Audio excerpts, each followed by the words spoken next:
cercanos a la solemnidad de la Navidad, quisiera invitarlos a hacer un breve recorrido por la historia de esta celebración.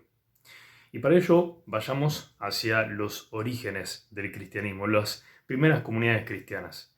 Recordemos que ellos celebraban como fiesta central la pasión, muerte y resurrección del Señor. Es más, sobre todo la pasión, la Pascua para ellos pasaba por el momento de la pasión. Y es así que los registros de la celebración del nacimiento de Jesús son bastante posteriores. Los primeros que tenemos pertenecen a un pagano que nos cuenta que los cristianos celebraban el nacimiento de Jesús y lo encontramos alrededor del año 1221.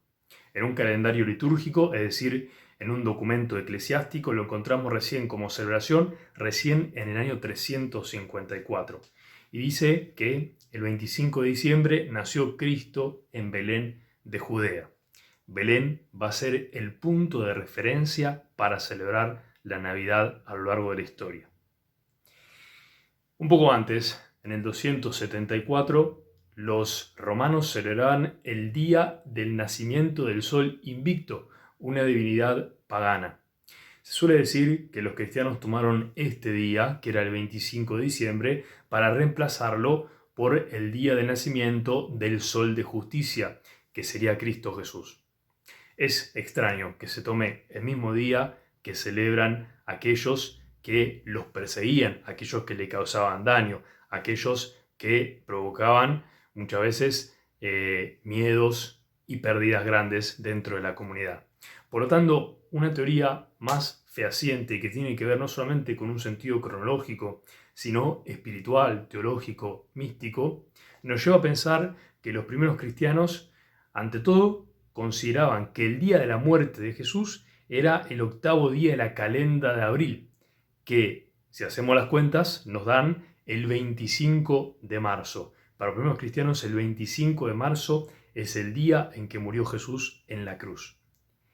Y lo que hacen es relacionarlo inmediatamente con su encarnación.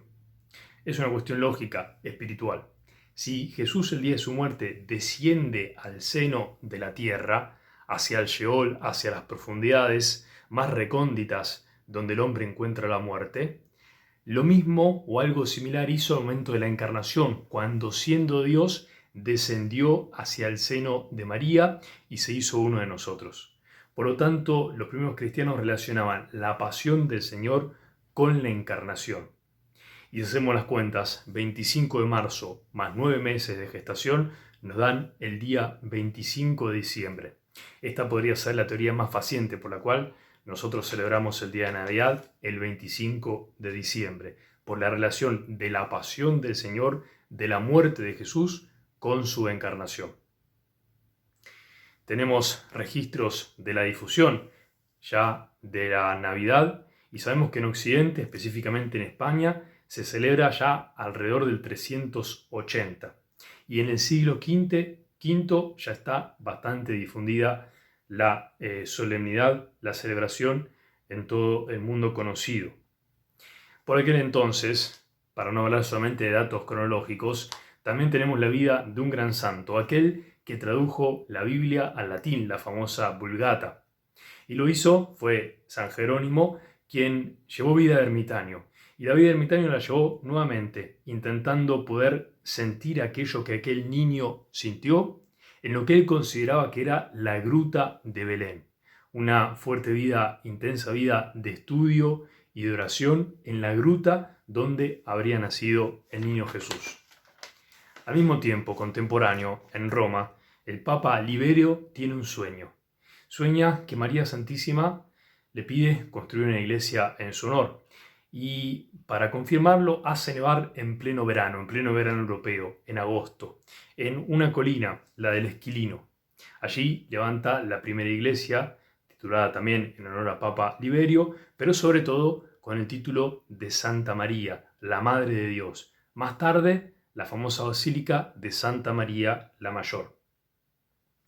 En el siglo VII llegan las reliquias de Jesús, de los santos, de María, de los apóstoles, de Jerusalén sobre todo, debido a la avanzada de los musulmanes.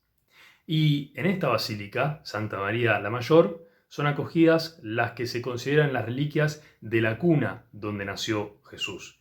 Por lo tanto, la basílica va a empezar a llamarse de Santa María al Presepe o de Santa María al Pesebre.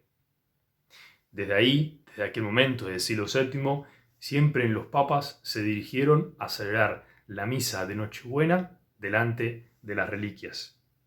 Lo que querían hacer los cristianos era, ya que Belén, Jerusalén, les había quedado lejos y les era inaccesible debido a la invasión de los musulmanes, volver a recrear la Belén en la nueva Jerusalén, que era Roma.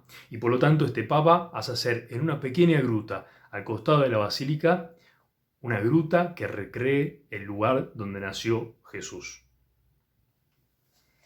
Nuevamente se intenta recrear la Belén donde nació Jesús, el ambiente, el contexto en el que nació el Señor. Y esta vez lo hace San Francisco de Asís, hace exactamente 800 años, el año 1223.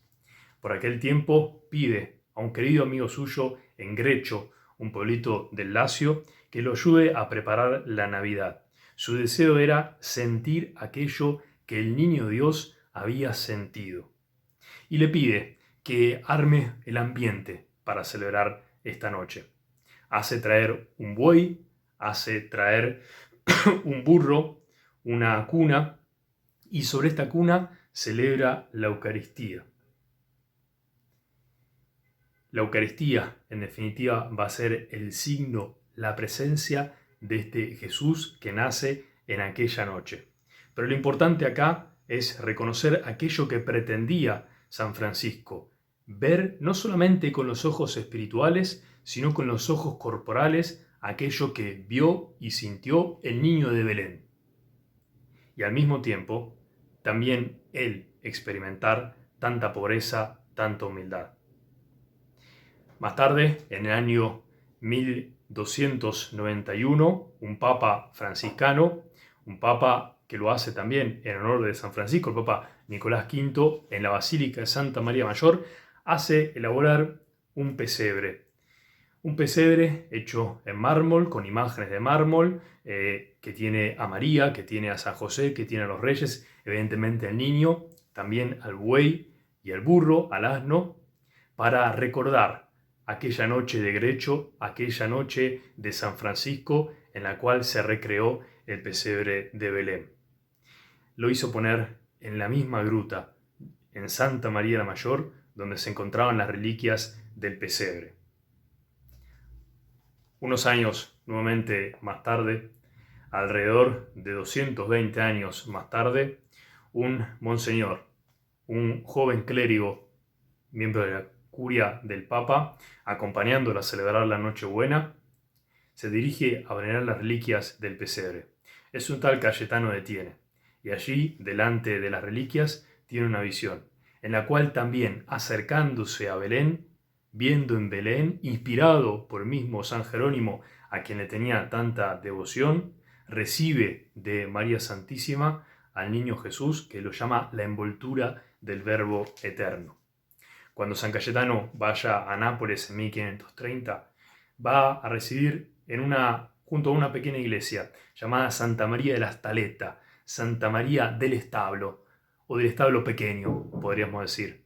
Nuevamente, por la gran devoción y el recuerdo de aquella experiencia mística en la Basílica de Santa María la Mayor en la noche de Navidad de 1517. Es gracias a San Cayetano de Tiene que se difundió el armar el pesebre como lo conocemos hoy, con estas imágenes que recrean las escenas de Belén hace 2023 años.